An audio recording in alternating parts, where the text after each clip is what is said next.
Owning a diner had always been my dream. For nearly a decade, it was my second home. A small, lovely place where locals met for breakfast, travelers paused for a meal, and regulars relaxed over their coffee. I loved the late nights when the rush died down and I could sip a cup of tea while wrapping up the day's paperwork. But on one particular Thursday night, the quiet comfort of my diner turned into something much darker. It was a slow evening. By 8:30 p.m., the dinner rush had trickled out, leaving me, Amy, my server, and Joe, the cook, to clean up and prepare for closing. The smell of grilled burgers still hung in the air, and the jukebox played softly in the corner. Amy wiped down the counters while Joe scrubbed the grill. We laughed about Joe's bad luck in poker last week, sharing stories about our regulars and guessing who might come in the next morning. It was just a regular, uneventful night, until the bell above the door jingled. We all turned to see a man walk in. His appearance immediately caught my attention. His jacket was worn and too big for him, and his jeans were frayed at the cuffs. He looked like he hadn't slept in days. Still, he didn't seem threatening, just tired. "Just coffee," he muttered, sliding into a booth near the window. Amy looked at me, and I nodded for her to serve him. "Sure thing," she said cheerfully, grabbing a pot of coffee and a mug. He waved off the menu, saying he was waiting for a ride. Amy poured the coffee, and he cradled the mug in his hands, staring out the window without drinking a sip. By 10 p.m., he was still there. The coffee remained untouched, and he hadn't moved from his spot. Amy approached him again, her usual friendly demeanor starting to waver. "Sir, do you need anything else? We're getting ready to close." He looked at her briefly, but didn't respond, his gaze returning to the dark parking lot. When 10:30 rolled around, Joe finished up in the kitchen and poked his head out. "You want me to stick around, boss?" he asked, jerking his thumb toward the man. I shook my head. "No, I'll handle it. You and Amy can head out." Amy shot me a concerned look. "Are you sure? He's giving me a weird vibe." I waved her off, trying to stay calm. "It's fine. He's just waiting for someone. He'll leave soon." They both hesitated for a beat before grabbing their things and heading out, leaving me alone with the man. By 11 p.m., my patience was wearing thin. I walked over to his booth, trying to sound firm but not confrontational. "Sir, we're closed now. If your ride isn't here, I can give you directions to a gas station down the road." He didn't look at me. "They'll be here," he said flatly. Something in his tone sent a ripple of unease through me. I flipped the open sign to closed and started locking the doors. That's when his demeanor changed. "You're really gonna shut me out?" he snapped, his voice louder than before. I turned back to him, startled. "I'm sorry, but we're closed. You'll need to wait outside." He stood up abruptly, towering over me. "You think you can take what's mine and get away with it?" My eyes widened, confused. "What are you talking about? You owe me," he shouted, slamming his fists on the table. My heart raced as I backed toward the counter. "Sir, I don't know what you're talking about. You need to leave now, or I'll call the police." "Go ahead," he sneered. "Call them. They won't stop me." With trembling hands, I grabbed my phone and dialed 911. The dispatcher picked up, and I explained the situation as calmly as I could. "He's acting aggressive, and I'm alone in the diner," I whispered, trying not to set him off further. "Stay on the line," the dispatcher said. "Officers are on their way." I stayed on the line with the dispatcher, gripping the phone so tightly my hand ached. "He's still here," I whispered. "He's getting more aggressive." "Stay where you are and keep the door locked," the dispatcher replied calmly. "Officers are en route." I locked myself in the kitchen, my heart beating in my throat as I peeked through the small window in the door. The man was no longer pacing. He had moved toward the counter. For a moment, I thought he might leave, but then I saw him trying to open the cash register. When it didn't budge, his frustration boiled over. "Come on," he shouted, slamming his fists on the counter. He tried prying it open with his bare hands, but the lock held firm. His anger grew. Grabbing a nearby stool, he hurled it across the room, the loud crash making me flinch. Then his gaze shifted toward the kitchen door. My heart froze cold as he stomped over, pounding on the door with both fists. "You can't hide forever," he bellowed. "I'll catch you, and you won't get away." The door rattled with each hit, and I backed away, keeping my eyes on the window. His face was inches from the glass now, his expression twisted with fury. "You'll regret this," he snarled. The dispatcher's voice broke through my panic. "The officers are almost there. Just hold on." My hands trembled, but I stayed quiet, hoping he wouldn't figure out how thin the door really was. Red and blue lights suddenly flashed outside. The man froze, looking over his shoulder. His demeanor changed instantly. He bolted toward the front door, fumbling with the lock to escape. I held my breath as I heard the screech of tires outside. The police arrived just as he stumbled out into the parking lot, trying to make a run for it. 2 officers shouted at him to stop, but he didn't listen. One officer tackled him while the other pulled out handcuffs, subduing him quickly. I watched from the kitchen window, relief mixed with exhaustion as I unlocked the door and stepped out to meet the officers. "Are you okay?" the officer asked, concerned. I nodded shakily. "Yeah, just shaken up." "Do you know this guy?" he asked, gesturing toward the patrol car where the man sat handcuffed and yelling obscenities. "No," I replied. "He just came in tonight and refused to leave." The officer told me he's been causing trouble in the area. They've had reports of break-ins and aggressive behavior, usually targeting small businesses late at night.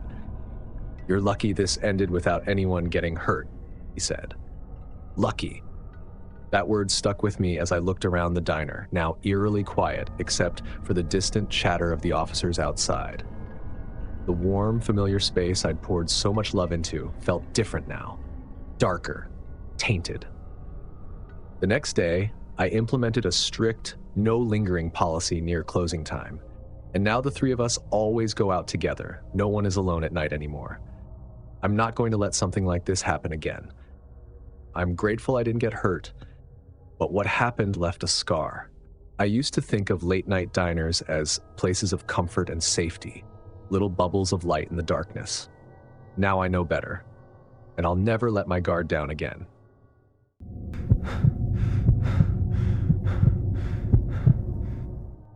I had been working at the diner for about 6 months at that time.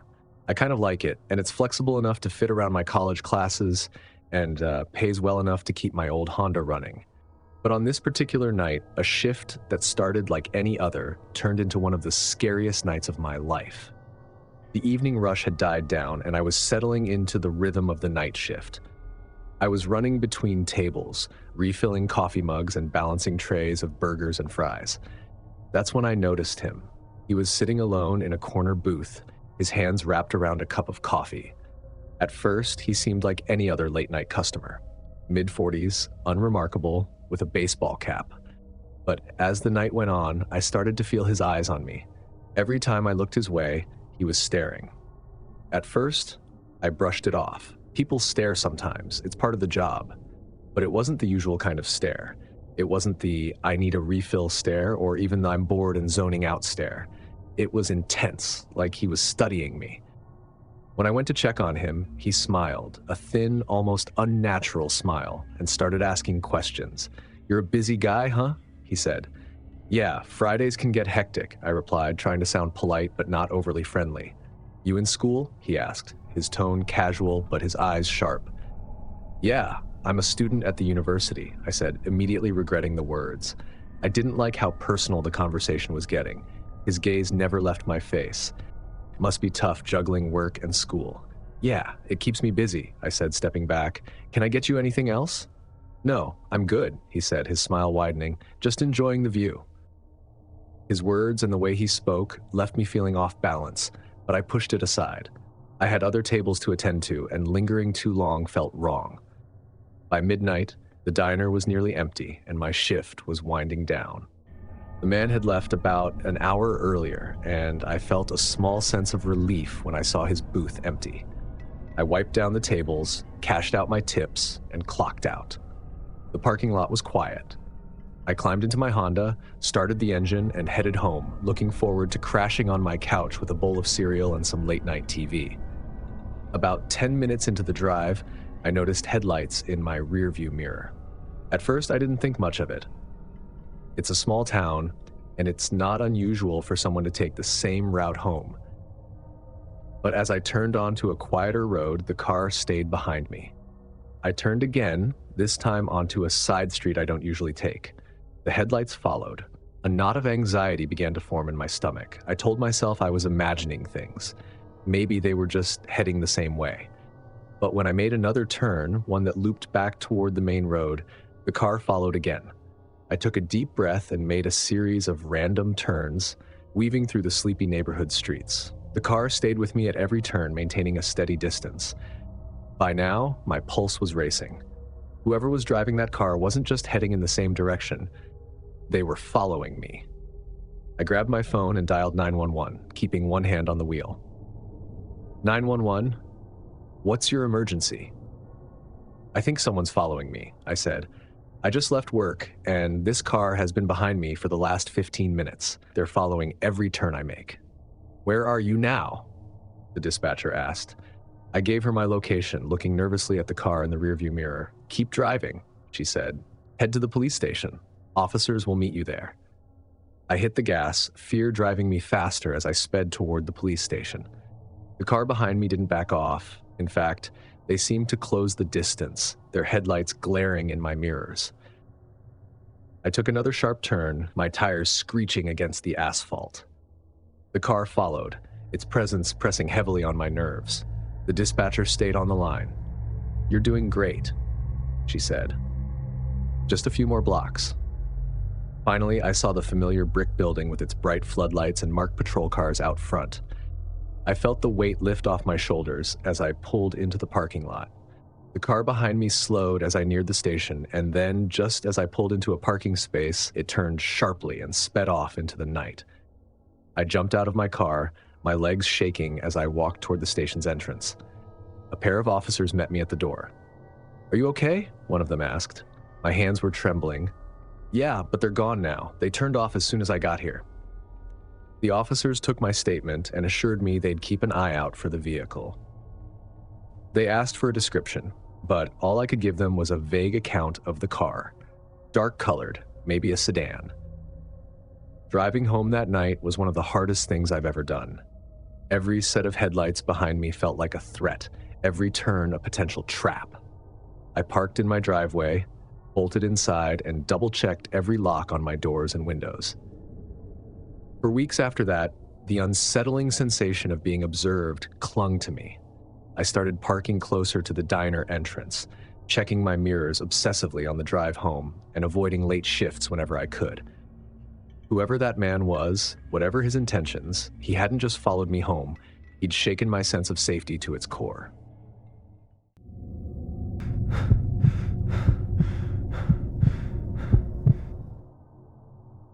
I work as a manager at a diner, and from time to time I work the night shift. Most nights it was peaceful, a chance for regulars to wind down and night owls to grab a bite. For me, it was also a time to organize stocks while keeping an eye on the floor. I liked the quiet that came with managing the place at night. What I didn't like were the prank calls. They started about 3 months ago. At first, it was nothing unusual, someone breathing heavily, laughing, then hanging up. It happened at least once a week, always late at night, when the diner was nearly empty. I ignored it, figuring it was a bored teenager or someone looking to get a reaction. But then the calls became more specific. "Are you alone tonight?" the voice asked during one call. It wasn't loud or frantic, just calm and steady. "Excuse me?" I said. The line went dead. I put the receiver down and shook it off, chalking it up to another random prank. But as the weeks went on, the question became routine. Every few nights, the same voice would call, asking the same thing. "Are you alone tonight?" I started letting the staff answer the phone, but the caller seemed to know when I picked up. He never said anything when anyone else answered, just me. One Friday night, the diner was quieter than usual. There were only 2 customers, an older couple sharing a milkshake in a booth, and a man sitting alone in the far corner. He'd been there for over an hour, nursing a cup of coffee and barely touching the slice of pie in front of him. Something about him felt off. He wasn't doing anything particularly strange, but his presence made me uncomfortable. Then the phone rang. I hesitated before picking it up. "Main Street Diner, how can I help you?" "Are you alone tonight?" the voice said, calm as ever. A shiver ran through me. I scanned the room as I answered, "Who is this?" The caller chuckled softly. "Look to your left," he said. My heart skipped a beat. Slowly, I turned my head toward the corner where the man was sitting. He was staring right at me, a thin smile spreading across his face. I stood still, gripping the phone. "Who are you?" I asked. The line went dead. The man's smile didn't falter. He didn't wave or say anything, just kept smiling. I hung up the phone and tried to compose myself. Maybe it was a coincidence. Maybe he wasn't the caller at all. But the pit in my stomach told me otherwise. I walked over to the counter, pretending to check the coffee pot while looking at him from the corner of my eye. He was still staring. "Jess, you okay?" Brenda, one of my waitresses, asked as she came out of the kitchen. I didn't want to alarm her. "Yeah, just a weird call. Can you keep an eye on table 6 for me?" Brenda looked at the man and raised an eyebrow. "Sure. What's up with him?" "Nothing, just let me know if he leaves." She gave me a suspicious look, but nodded and went back to wiping down the counter. The man eventually got up and walked toward the restroom. I felt a flicker of relief, hoping he was finally leaving. But when he passed by me, he stopped for a moment. "You should answer your phone," he said, his voice low. I didn't respond. I watched as he disappeared into the bathroom. Minutes later, the phone rang again. "Main Street Diner," I said, my voice trembling slightly. "You didn't ask if I'm still here," the voice said. I slammed the receiver down. "Brenda," I said, my voice firmer now. "Call the police. Tell them we have a suspicious person here." "What's going on?" she asked, her eyes wide. "Just do it," I said, my tone leaving no room for argument. While Brenda called the police, I stayed by the counter, my eyes fixed on the bathroom door. Tense, expecting the man to burst out at any moment, but the door remained eerily still. About 5 minutes later, 2 officers walked in. Their presence was hard to explain, both reassuring and nerve-wracking. Brenda hung up the phone and quickly explained the situation, gesturing toward the bathroom. One of the officers positioned himself near the door while the other called out, "Sir, we need you to come out." There was a pause, followed by the sound of shuffling inside. Slowly, the door creaked open and the man stepped out. His demeanor was unsettlingly calm. Without a word, he allowed the officers to escort him to the sidewalk. I stood frozen behind the counter as they asked him a series of questions. "Do you have any ID?" one officer asked. The man shook his head. "Do you have a phone on you?" He patted his pockets theatrically before spreading his hands. "Nope." The officers searched him but found nothing. No phone, no wallet, nothing that might explain who he was or why he was there. After a few minutes, they let him go with a warning to stay away from the diner. As he walked off into the night, he looked back, his expression unreadable. A shiver ran through me, but I forced myself to focus on the officers as they approached to take my statement. "Without any identification or evidence of a crime, there's not much we can do," one of them said apologetically. "If he comes back, give us a call right away." It wasn't exactly comforting, but I thanked them before locking up for the night. The next morning, as I pulled into the diner's parking lot, something black caught my eye near the bathroom window. At first, I thought it was just trash, but as I got closer, I realized it was a cell phone. Cheap-looking, with a cracked screen. Next to it was a pair of wireless headphones, scratched and scuffed like they'd been dropped in a hurry. Then it hit me. The man must have tossed his phone and headphones out the window before the police arrived, hoping to hide them. I picked up the items gingerly, wrapping them in a tissue before heading inside. Later that day, I handed the phone and headphones over to the police. They confirmed it was a burner phone, likely untraceable. The headphones were equally unhelpful. No distinguishing marks, no serial numbers, just another dead end. Weeks after, I still found myself dwelling on what happened that night. Every time the phone rang late at night, I braced myself, expecting to hear his voice. Whoever that man was, he knew how to get under my skin. And while he never came back, at least not that I know of, the memory of his voice still haunts me. I don't deal with phone calls anymore. The staff is now in charge of it. Sometimes it's not the loud threats or obvious dangers you have to worry about. It's the quiet, unsettling moments that stay with you long after they're over.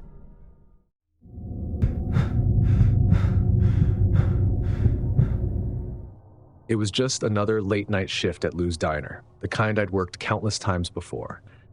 Our place wasn't flashy, a slightly worn-down spot on the edge of town where regulars nursed coffee and pie, and truckers pulled in for midnight burgers. By the time the clock hit midnight, the last customer had wandered out, and my closing routine was underway. I liked the quiet of closing up. The sounds of the night, refrigerators droning, fluorescent lights snapping, the rare car passing outside, had a way of grounding me after a long shift. That night, everything seemed normal. I wiped down the counter and the tables, swept the room, locked the cash register, and flipped through the end-of-day checklist on my clipboard. Locking up was second nature by now. So I headed toward the bathrooms to wrap up for the night. As I approached the back hallway, the faintest rustling sound caught my attention. It was soft, like fabric brushing against tile. The men's room door was slightly ajar. That was strange. I clearly remembered closing it earlier when I was sweeping the hallway. "Hello?" I called out, stepping closer. My voice echoed down the tiled hallway, but there was no response. The sound came again, but now it wasn't just rustling. It was muttering. Low, garbled words I couldn't quite make out. I hesitated. Maybe someone had sneaked in before I locked the front doors. That wasn't uncommon. People sometimes wandered in off the street, looking for a warm place to sleep. Still, something about this felt different. With a deep breath for courage, I pushed the door open. The restroom was empty, except for one closed stall at the far end. "Hey, the diner's closed. You can't be in here." The muttering died down. For a moment, there was only an eerie silence. I stepped closer. "Sir, do you need help?" Suddenly, the stall door rattled violently, as though someone had thrown their full weight against it. I stumbled back. My heart felt like it was about to leap out of my chest. "Leave me alone," a man's voice growled. "I can't let them find me." The voice was raw, almost desperate. My stomach knotted as I realized this wasn't just someone looking for a place to crash. "Sir, the diner is closed," I said again, doing my best to keep my voice calm. "If you need help, I can call someone for you." The door rattled again, harder. The man started shouting, angry, incoherent words mixed with frantic muttering. I backed out of the restroom. Whatever was going on, I didn't want to stick around to find out. I reached into my pocket, grabbed the bathroom key. With a quick look inside to make sure the man wasn't coming out, I slammed the door shut and locked it from the outside. Once I was sure the door was secure, I sprinted back to the counter and grabbed my phone. My fingers fumbled as I dialed 911. "This is Chris, the manager at Lou's Diner. I've got a guy locked in our bathroom. He's acting aggressive and refusing to leave." The dispatcher's calm voice assured me officers were on their way and instructed me to stay at a safe distance. Those 10 minutes felt like forever. Every so often, I'd hear the man inside, muttering and occasionally slamming against the stall door. His voice alternated between anger and fear, like he was arguing with someone I couldn't see. I stayed by the counter, my eyes darting between the bathroom and the front door. My imagination ran wild. What if he broke down the door? What if he had a weapon? The diner felt less like my safe, familiar workplace and more like a trap. When I finally heard the sound of police sirens, I don't think I've ever been so relieved in my life. 2 officers stepped inside, their presence immediately easing the tension. "Where is he?" one of them asked. I pointed toward the back hallway. "He's locked in the men's room. He's been shouting and acting erratically." The officer's expression was serious. I handed them the bathroom key. I didn't want to be around when the man left the stall. They entered the bathroom and approached the stall door cautiously, one drawing his baton while the other knocked. "Sir, this is the police. We need you to step out of the stall with your hands where we can see them." For a moment, there was silence. Then, the muttering started again, louder this time. The officer repeated his command, his tone firm. Finally, the stall door creaked open and the man stepped out. He was a mess, wild eyes and clothes that hadn't seen a wash in ages. "They're after me," he shouted, pointing a trembling finger at the officers. "They're everywhere." The officers shot each other a look, their expressions carefully neutral, before one gently guided the man out of the restroom. "Let's get you somewhere safe," he said. Once the man was in the patrol car, one of the officers stayed behind to take my statement. "Do you know this guy?" he asked. "Never seen him before. He kept saying someone was after him." The officer nodded. "Sounds like he might be mentally ill. We'll get him the help he needs." The explanation made sense, but it didn't bring much comfort. The man's wild eyes, the way he seemed so desperate yet threatening, stayed with me long after he was escorted out. That night, I skipped the rest of my usual closing routine. I locked up in record time and drove home. It wasn't fear that hit me the hardest. It was the realization of how vulnerable I had been without even realizing it. The next morning, I called the owner and strongly suggested adding better security measures. Locks for the bathroom doors during off hours, brighter exterior lights, and maybe even some cameras around the building. The owner listened, and within a week, the changes were in place. They helped a little, but the uneasy feeling didn't go away completely. I still work the night shift, but I'm not as relaxed as I used to be. I keep my phone in my pocket at all times, double-check the locks before everyone leaves, and I never walk into any part of the diner without announcing myself first. It's not fear exactly, it's caution, the kind that creeps in after you've seen how quickly a normal night can take a wrong turn. I don't know who or what that man thought he was hiding from. Maybe it was all in his head, or maybe he was running from something real. Either way, he left me with an unsettling truth that even the most familiar places don't always mean safe places. If these diner nightmares kept you hooked, hit that like button and subscribe for more creepy stories. What would you have done in these situations? Drop your thoughts in the comments. I'm dying to hear your survival tips. Share this with your fellow night owls, but maybe warn them to keep an eye on the bathroom next time. Thanks for watching, and I'll see you in the next nightmare.